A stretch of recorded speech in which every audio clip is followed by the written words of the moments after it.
Hi everyone, today we are going to see how we can remove background noise from audio file, and for that we are going to use Audacity. Audacity is a digital audio editor and recording software. Here we have an audio file with a white background noise, so let's see how we can remove it. Let's hear the audio first.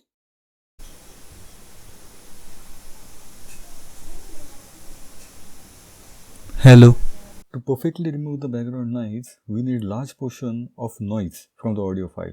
So please make sure that you have large portion of noise recorded in the beginning.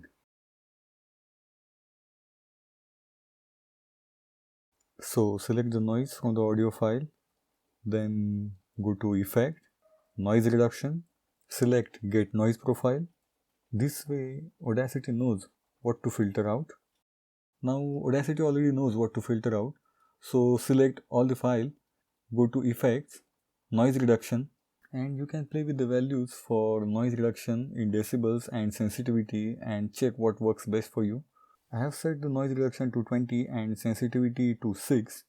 You can hit preview to see how it sounds. I'll say OK, and now you can see the noise is completely removed from the audio file.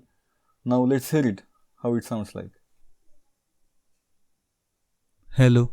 Now you can save the file in whichever format you like. You can change the quality of the audio file while saving. Thank you for watching this video. If you like this video, please like and subscribe. See you in the next video.